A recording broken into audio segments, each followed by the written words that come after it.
Salutations, c'est mon nom Jean-Jacques Lapierre. C'est un grand plaisir de vous présenter aujourd'hui une dame extraordinaire, Madame Aspasia Wolinski. Ça fait plaisir, Madame, de vous accueillir. Bonjour, monsieur Lapierre. Vous savez, Laval a accueilli toujours beaucoup toutes sortes de communautés et ça favorise la diversité culturelle. C'est bien important. Mais vous arriviez de quel pays? Le Chili. Le Chili. En Amérique du Sud. En quelle année? Je suis arrivé en 1973. Mais c'était le temps de Pinochet? C'était l'époque de Pinochet? Exactement. Justement, on est parti pour ça, toute la famille. Vous avez vécu l'époque de Pinochet? Disons, j'ai vécu peu parce que je me suis enfui du pays, là, Oui. comme beaucoup d'autres personnes. Et puis, c'est ça, on est arrivé au commencement de 1974 ici, au Canada. Déjà, est-ce qu'il y avait eu la dictature avait fait beaucoup de morts lorsque vous êtes arrivé? Bon, finalement, une dictature, ça commence tout de suite. Ça commence rapidement, hein? Oui, fort. Et puis, il y avait des morts, il y avait surtout des prisonniers, des camps de concentration, de tout ça. Fait que, on a dû partir. Vous êtes arrivé ici avec un bagage académique, quand même. Vous aviez des diplômes, beaucoup de diplômes là-bas? Non, quand je suis arrivé ici, vraiment, j'avais un diplôme comme professeur d'allemand. Ah! Parce que... Comme professeur d'allemand? Bon. Oui. Parce que mon père est autrichien. Ah, est autrichien, oui. Alors, j'avais étudié l'allemand à l'Université du Chili. Oui. Alors, je suis arrivé ici avec un diplôme de professeur d'allemand, mais l'allemand ne servait pas beaucoup. Non, pas beaucoup ici. Là, je suis arrivé sans aucune langue. Et comme toute ma famille, comme tous les autres Chiliens qui arrivaient à l'époque, qui s'enfuissaient de la dictature. Et on est arrivés tous, disons, sans français, sans anglais, juste l'espagnol. Bon. Et ça n'aidait pas beaucoup. Non, ça n'aidait pas beaucoup. Mais vous êtes arrivé dans quelle municipalité, dans quelle ville? Et en réalité, nous, on est arrivés, à l'aéroport déjà, ils nous ont pris en charge. Là. On était en premier dans un hôtel qui s'appelait l'Hôtel Queen, qui est démoli maintenant. Oui. C'est pas Queen Elizabeth, hein? Non. C'est l'Hôtel Queen qui était sur la rue Peel. On a été quelques mois là. On était des vrais réfugiés, ça veut dire nous on arrivait sans rien, et $5 en poche, et puis pas de vêtements d'hiver, et on est arrivé en plein hiver. En plein hiver? Oui, on a passé ici les jours de l'an et Noël. À l'hôtel. Mais parce que vous êtes arrivé, vous n'aviez pas de sous, vous n'aviez pas d'argent. On n'avait rien et on est arrivé comme ça. Habillés comme ça. Alors, en partant, ils nous ont amenés à, comment ça s'appelle, le centre, à Atwater, où est-ce qu'il y avait Miracle Mar, comme ça. Je me rappelle, je me rappelle maintenant les magasins où ils nous ont amenés tout de suite pour nous habiller, premièrement pour sortir. Ben oui. Et puis après, ils nous ont trouvé un logement à Greenfield Park. Oh mon Dieu! À la rive sud. Et puis là, c'était correct, sauf que peu de temps après, là, on a trouvé un travail, mon mari à Montréal et moi à Saint-Jérôme. Est-ce que vous aviez des enfants? Oui, on est arrivé avec 2 enfants de 2-3 ans. Oh mon Dieu! Puis travailler, disons qu'à Saint-Jérôme, vous alliez travailler à Saint-Jérôme. C'était ça que c'était impossible. En plus, je ne conduisais pas de toute façon, je ne savais pas conduire, je n'avais jamais eu une voiture. Alors, et bon, c'est ça, on a déménagé finalement à Laval. Laval, c'était comme un compromis entre Montréal, qui était mon mari, et moi qui étais à Saint-Jérôme. Alors, c'est ça, dans les années 75, quoi? Oui, c'est ça, à peu près. Oui. Puis là, vous êtes installé à Laval. Avec les enfants commencent à aller à l'école, je suppose. Oui. Les enfants ont commencé, la garderie déjà à la Rive-Sud. Et puis après, ils ont continué l'école. Ils étaient à l'école Saint-Paul à Chomedey. Ou est-ce que je reste encore? La langue a été un problème. Est-ce que ça a été réglé assez vite pour vous, le français? Et disons que vraiment, c'était un problème. Oui. C'était un problème parce que pour toutes les familles, pareil, qui arrivaient avec des diplômes, mais écoute, si vous ne parlez pas la langue, aucune langue, vous ne pouvez pas. Alors, on a travaillé dans des hôtels comme femme de chambre, dans des usines. Et j'ai travaillé à une usine qui s'appelait, je ne sais pas pourquoi maintenant, je me rappelle tous les noms. Ça s'appelait la Bouton Craft. Puis j'ai travaillé comme ouvrière là, et puis on s'est en sorti comme ça jusqu'à apprendre un peu plus la langue, pouvoir étudier. Là. On avait, nous, les cours, les coffees. Les coffees existent encore, je crois. Pour les immigrants, c'était excellent. Oui. Ils nous ont montré aussi la parlure là, au coffee. La parlure, oui. Oui. Hey, toi! Mais nous, moi, personnellement, j'étais contente avec tout. Ça va bien. Parce que j'étais sauvée. Pour moi, je me suis sauvée. Vous étiez capable de manger, au moins vous étiez bien nourri. On mangeait bien, on n'avait pas de dettes à l'époque, rien. C'était fantastique les premières années ici. Vraiment, là, pour moi, je les vois comme ça. Mais pour vous, disons, comme immigrant, vous étiez pas mal courageux. Vous avez compris qu'il fallait peut-être aller vous instruire et vous avez été commencé à suivre des cours. Oui, tout de suite. Et moi, après les coffees, là, je me disais, bon, là, il faut continuer parce que je ne parlais pas vraiment la langue. Je commençais à comprendre le français, à dire quelques mots. Mais la parler, non. Alors, je me suis dit, la seule chose, c'est, à l'université, j'ai commencé à enseigner un peu à l'école Berlitz. Vous enseignez quelle langue? À Montréal. J'ai commencé à enseigner l'espagnol à l'école Berlitz. Ah, l'espagnol? Oui, parce qu'à l'école Berlitz, quand je suis allée pour l'entrevue, j'étais nerveuse, comme pour l'entrevue ici. Et puis, j'ai essayé de parler en français, j'ai essayé de dire un mot au moins en anglais pour que finalement, la personne qui m'a interviewée, le monsieur m'a dit, écoutez, madame, vous êtes fantastique, on va vous prendre parce que vous parlez juste l'espagnol. Ah bon. J'avais fait tout mon effort pour parler une autre langue parce que c'est ça la méthode, là. Il faut qu'on parle juste la langue pour que l'étudiant apprenne plus vite. Bon, ça c'est des cours de langue. Vous avez suivi nos cours quand même sur le plan académique, vous avez dû chercher beaucoup de diplômes. Parlez-moi de ça un petit peu, les diplômes. Finalement, quand j'ai commencé à enseigner au Cégep de Saint-Jérôme, j'ai commencé pas tout de suite avec un temps complet, j'avais un cours le soir. Et à Berlitz aussi, j'avais quelque chose. Alors, avec ça, j'ai pu m'inscrire à l'Université de Montréal. Et j'ai commencé en réalité pour faire un certificat en expression dramatique. Bon, l'expression dramatique. Ouais. Qui vous a donné la chance de faire du théâtre. Voilà. J'ai commencé à faire du théâtre à Montréal dans un groupe qui s'appelait La Barraca. Ah oui. C'était un groupe bilingue. On faisait du théâtre en espagnol, mais on faisait aussi du théâtre en français. Et ça m'a beaucoup aidé. Et puis, j'ai adoré ça. J'ai toujours aimé les théâtres, les cinémas et tout. Mais ça veut dire que la jeune immigrante qui arrive enseigne l'espagnol, enseigne l'allemand, enseigne l'espagnol. Elle prend des cours, prend d'autres sortes de cours. Vous prenez quel cours ensuite que vous prenez?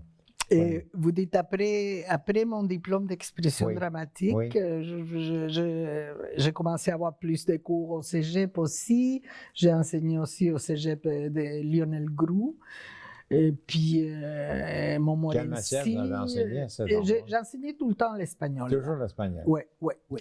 Et là, j'ai décidé j'ai continué à l'université. J'ai eu à un moment donné un certificat en français. En français? Pour enseigner le français. Bon. Mais là, à l'époque, j'étais rendu que je pouvais vraiment parler le français avec accent. Et ça s'en va jamais, mais je parlais relativement bien. J'écrivais beaucoup. Je suis écrivain. Oui. J'ai toujours écrit. Oh, oui. Le goût de l'écriture, vous avez venu d'où, quand même? Moi, je suis écrivain depuis que j'ai 7 ans. Parce que j'écrivais quand j'étais enfant un journal de vie qu'on appelle journal de vie, ça. Hein? J'écrivais qu'est-ce qui arrivait, etc. Après, j'ai passé au poème. J'ai toujours écrit, mais quand il est venu le coup d'État au Chili, tout était chambardé, disons, tout était à l'envers. Alors, j'ai perdu quelques-uns de ces journaux-là, etc. Mais j'ai pu apporter ici au pays, finalement, quelques écrits que j'avais faits au Chili. Et comme ça, j'ai continué à écrire. Je me suis dit, c'est ça. Alors, j'ai écrit, et puis... Votre écrire, pour écrire, est-ce que c'était pour faire de la poésie ou bien c'est pour faire connaître vos sentiments? C'est une très bonne question parce que le premier livre, c'était en espagnol, bien sûr. Je l'ai fait en arrivant quasiment ici un peu plus tard. Et c'était des poèmes, mais des poèmes qui racontaient mon histoire, vraiment, qui racontaient toute la barbarie, si vous voulez, ou je ne sais pas comment le dire, qu'on a vécu. Et raconter tout ça en poème, comment je le sentais, comment je le souffrais. Et c'était ça, mais en espagnol. Et après, beaucoup après, c'est venu mon livre en français. Ben c'est ça, vous avez écrit un livre, imagine-toi, écrire une dame qui arrive du Chili, hein, qui ne connaît pas le français, puis qui parvient après certains Non, mais ça c'est dernièrement. Là. Ah oui, c'est dernièrement, mais il faut le faire quand même. Vous êtes courageux, puis ça veut dire que l'intégration, vous êtes intégré parfaitement. Ah oui, ah oui. Votre livre, parlez-moi ça. Ça parle de quoi, votre livre? Justement, c'est comme une continuation, comme je vous disais, le livre en espagnol, je racontais mon histoire. Bon, ça c'est vraiment pas une continuation, mais le livre a 3 parties. La première partie s'appelle La fuite, parce qu'on s'est enfui du pays. Oui. Ensuite, c'est l'exil, parce que l'exil qu'on a vécu ici dans la terre d'accueil. Et puis finalement, la dernière partie s'appelle Résilience. Et c'est des poèmes, les livres, mais je ne pourrais pas dire que c'est un recueil de poèmes parce que c'est encore une histoire. Alors, Madame Aspasia, on va dire aux gens qui veulent se procurer votre livre, ils peuvent communiquer avec vous sur Internet. Ils peuvent communiquer à Aspasia. Vorlitsky. Je suis sûr de ne pas faire d'erreur comme ça. Écoutez, c'est une entrevue extraordinaire. Moi je vous trouve extraordinaire de vous être adapté, d'avoir parcouru tout ce cheminement-là pour parvenir à écrire un livre même. Et puis, vous êtes parfaitement intégré. Alors, moi, je vous remercie beaucoup de l'entrevue. Je vous remercie à vous, M. Lapierre. Une belle petite capsule divertissante. J'ai une grande nouvelle à vous annoncer. Formidable! Vous savez, je vous annonce qu'il n'y aura pas de fin du monde. C'est pas une bonne nouvelle, c'est une excellente nouvelle. Mais j'ai une mauvaise nouvelle aussi. Il va y avoir la fin de la Terre. Et alors, il faut s'y préparer, mais prenez votre temps. La fin de la Terre, simplement dans 14 milliards d'années. Alors, soyons calmes et amusons-nous. Merci. Salutations à tous nos téléspectateurs. C'est un grand plaisir de vous présenter des invités qui marquent l'ADN culturel de notre municipalité. Notre invité, je le connais depuis plus de 30 ans. C'est un homme courageux, travaillant, intègre, qui a un profil d'entrepreneur. Donald Beaulieu, ça fait plaisir d'accueillir. Bonjour, c'est Lapierre. Ben oui. Donald, tu es un petit gars pur laine de Laval, toi. Ah, écoutez, je suis venu au monde à Laval et j'ai une entreprise qui est bien établie à Laval depuis très longtemps. Puis tu as travaillé pour Laval également? Ah, j'ai fait 15 ans comme fonctionnaire à la ville de Laval. Ah là là, c'était toute une époque? Oui, j'ai commencé ça de 89 à 98 à peu près. Ça, c'était au Centre de la nature? En fait, je me suis occupé du centre de la nature. À un moment donné, il y a eu des restructurations. J'ai été à la foresterie urbaine et tout ça. 15 belles années, une quinzaine de belles années. Ben oui, on se rappelle, tu étais à peu près de tous les événements. Tu étais l'homme de confiance de M. Richard Plouffe à ce moment-là. Tout à fait, tout à fait. On travaillait au centre de la nature. Évidemment, il y avait des grands événements qui étaient organisés. Fait qu'on s'est rencontrés à plusieurs reprises à cet endroit-là. Ben oui, puis tu as toujours rencontré tous les grands artistes de ce monde. Tu étais près d'eux autres. Ben, je ne les ai pas tous rencontrés, là, mais j'en ai rencontré quelques-uns, oui. Oui, c'était plaisant. Oui. Et ça a été une belle expérience pour toi, quand même, de leadership. Parce que ton leadership, à un moment donné, ça s'acquiert, ça se développe. Bien, travailler pour une grande organisation comme la Ville de Laval, c'est sûr que ça nous apprend comment les choses doivent être faites, là. Oui. Oui. En horticulture, tu avais pris un cours en horticulture, je pense, hein? Ben moi, au départ, j'ai une formation en horticulture du Jardin botanique de Montréal. Ah bon? Comme horticulteur. On se peut dire rien, Jardin botanique de Montréal. Okay. Je suis très fier, très, très fier. Ouais. On a eu une entreprise là, au départ qui était les Serres Beaulieu. On a cessé les opérations, on n'avait pas de relève intéressée dans ce domaine-là. Et puis, on a bifurqué vers l'élevage ovin avec une entreprise qui s'appelle l'Agneau de Laval, là, qui est bien implantée dans le secteur Sainte-Dorothée à Laval là, depuis 2019.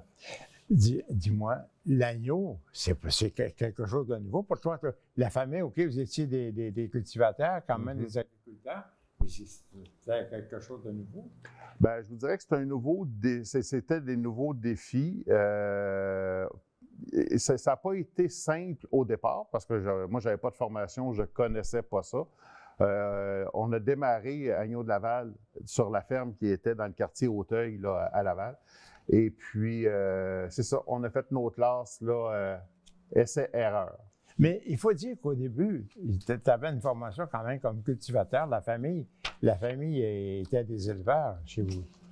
Bien, écoutez, la famille Beaulieu cultive le sol lavallois depuis 1754. Ouais. Si on recule à ces années-là, là, les fermes, c'était l'autosuffisance. Fait que, oui, il y a eu de l'élevage animal qui s'est fait dans la famille. Moi, plus jeune, mon père était producteur maraîcher sur, à l'époque, Laurent Saint-Elzéar, à Laval. Ah, ben oui. Et puis moi, j'ai eu une formation d'horticulture. Je me suis installé, comme je l'ai dit tantôt, avec les serres Beaulieu à Hauteuil. Mais la famille, est-ce que vous étiez beaucoup d'enfants dans la famille, quand même? Moi, j'ai un frère, Alain, qui ne travaille pas du tout en agriculture. Tu es le seul qui a quand même poursuivi. Oui, je suis le dernier de la famille Beaulieu. Mais comme je l'ai dit tantôt, mes enfants travaillent avec moi. Là. J'ai 2 enfants, Guillaume et Catherine, qui travaillent avec moi là, maintenant. Oui. Alors, revenons à nos moutons. Ouais. C'est quoi élever des moutons? Écoutez, c'est pour monsieur et madame tout le monde, élever des moutons, ça peut sembler simple hein, quand on voit des moutons qui broutent l'herbe là, dans des grands pâturages verdoyants. Mais il y a toute une structure qui doit être mise en place. Je vous dirais que ça ne s'apprend pas en quelques mois ni en quelques années. On commence peut-être à être bon. On a un élevage, là, en ce moment, d'une centaine de brebis. Une centaine? Une nouvelle bergerie qui a été inaugurée en 2022, un investissement de plusieurs centaines de milliers de dollars. Une boutique à Sainte-Dorothée où on vend tous nos produits. Une équipe en cuisine qui transforme les produits de l'agneau. On a un petit poulailler où on a nos poules. Nos œufs sont vendus à la boutique. Bref, on prend le produit brut et puis on l'amène. Je peux vous donner un exemple. Là, on peut faire... une quiche à l'agneau avec les œufs de nos poules et notre agneau. Mais c'est tout un travail? Bien, je vous dirais que je travaille 7 jours par semaine, mais on travaille avec passion et on est très déterminés. Ouais. Moi, j'ai connu, lorsque tu parles d'une histoire de famille, j'ai connu ton épouse qui était ton homme de service parce que c'était incroyable le mérite qu'elle a, cette dame-là. On dit souvent que derrière chaque grand homme, ça cache une grande femme. Ah oui. Même si elle avait un 5 pieds, c'était quand même une grande femme. Ah oui. J'ai vu cette dame-là travailler avec toi. C'était incroyable comment. J'ai connu tes enfants tout jeunes, tout bébés. Moi, et ils ont grandi maintenant. Quel âge ils ont maintenant? Guillaume a 29 ans et Catherine 27. Et ce sont des 2 jeunes ambitieux et vigoureux. J'espère qu'ils vont pouvoir m'aider dans les prochaines années. Oui. Lorsqu'on est... apparemment, ici à Laval, on a déjà eu des gros élevages de moutons. OK, M. Jules Ouimet me disait qu'au coin de Des-Laurentides et Saint-Martin, il y avait 15 000 moutons. Mais M. Jules Ouimet était un bon compteur. La famille me dit qu'il était un bon compteur. On peut mettre ça à 5 000, puis c'est pas si mal.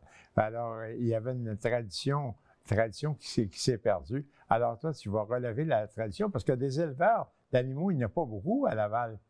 Bien, écoutez, on voit des petits élevages, là, des familles qui ont 1, 2, 3 agneaux, mais un élevage officiel, des agneaux qui sont destinés à la mise en marché selon les règles de l'art et les règlements qu'on a ici au Québec. Je crois que je suis le seul.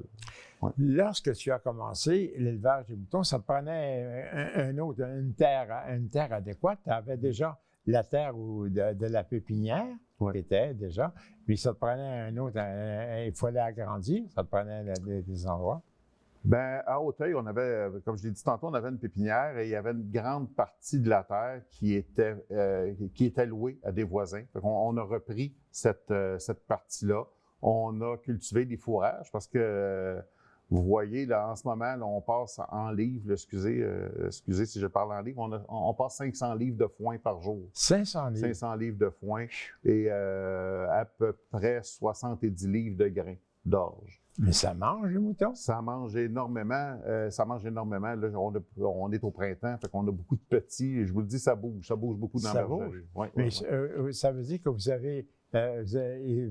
tous les moutons femelles vont tous accoucher au printemps. Bien, on vient de terminer la période d'agnolage. Il m'en reste peut-être 1 ou 2 là, à avoir les petits, des retardataires. Sinon, tout le travail est fait. Oui.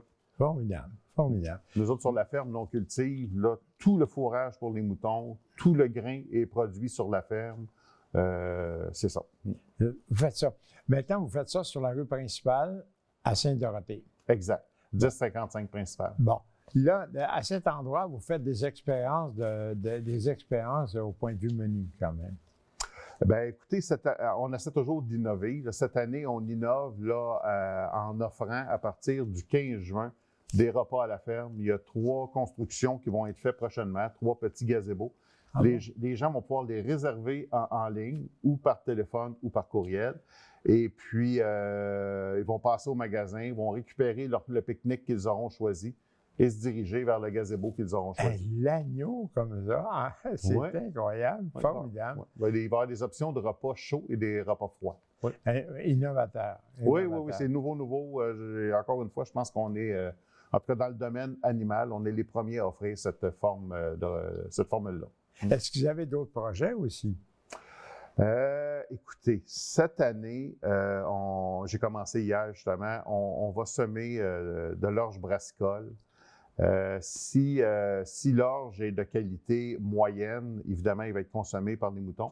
Si l'orge est suffisamment de bonne qualité, si on est assez bon, si on fait un bon travail, on a un projet d'avoir notre propre bière là, dès 2024. Ouais. En plus? Faite avec notre orge, oui. Bon, ça va. Le concept est simple, c'est qu'on prend le produit, on ne vend jamais le produit brut, on vend le produit transformé, on essaie de lui donner une valeur ajoutée.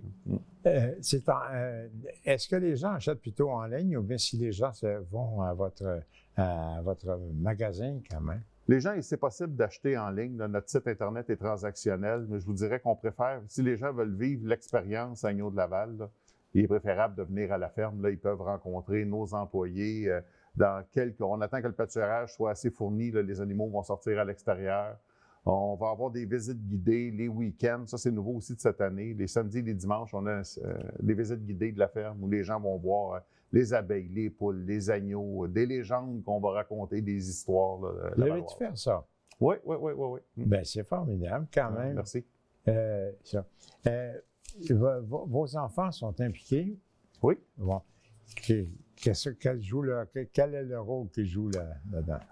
Ma fille a fait une formation en vente et marketing, puis je vous dirais qu'au niveau de mettre en valeur les produits de la ferme, c'est vraiment sa ligne. Mon garçon, lui, c'est moins le côté manuel, il l'a un petit peu moins, mais lui, c'est tout au niveau de la gestion, déterminer les coûts de revient. C'est plus le gars de bureau de l'entreprise. Oui. Commencer à entreprendre de tels projets, c'est extraordinaire. Si vous auriez à commencer, qu'est-ce que vous feriez de nouveau, de changement? Est-ce que vous auriez... Bien, je vous dirais qu'on est en 2023. Puis on le voit quand on essaie de recruter du personnel, là, le lien travail-famille est de plus en plus important. Il y a 30 ans, quand j'ai commencé, on n'en parlait pas. Les gens travaillaient 40, 50, 60 heures par semaine, 80, puis jamais personne ne disait rien. Aujourd'hui, c'est différent. Il faut adapter les horaires. Souvent, les employés choisissent leurs horaires. Et on doit montrer ça à notre relève, les gens qui viennent avec nous, parce que les jeunes qui viennent travailler dans l'entreprise, mes enfants, eux ne veulent pas nécessairement travailler 7 jours par semaine, les week-ends et tout ça. Fait que si j'avais quelque chose à changer, c'est au niveau de l'exemple que j'aurais donné à mes enfants, là, de comment on structure une horaire de travail pour avoir un bon partage entre la famille et le travail. Un bon équilibre. Là. À quelle adresse, si les gens veulent s'adresser, d'abord, il y a Swap en ligne. Oui. On voit sur quel site? On a le site agneaudelaval.com. Les gens peuvent aller voir nos produits. Les gens peuvent nous écrire par courriel à info@agneaudelaval.com. Mais la meilleure chose, c'est de venir nous rencontrer sur place, là, au 1055 principal. 1055 rue principale, c'est à Sainte-Dorothée. Tout à fait. Disons, pour vous situer, un autre fermier qui est bien connu, les fermes Marino. On a les fermes Marino qui sont notre voisin d'en face. Là. Les voisins d'en face? Oui. Ah, c'est bien connu. Alors, écoute, Donald, on va inviter les gens à y aller. Et ça va être extraordinaire de voir surtout vos nouveautés, de pouvoir manger sur place. Oui, ça va être le fun. J'ai hâte de savoir. Merci beaucoup, Donald. Je te souhaite beaucoup de succès dans tes entreprises. Merci beaucoup d'avoir pensé à moi, M. Lepage. C'est formidable. Merci beaucoup.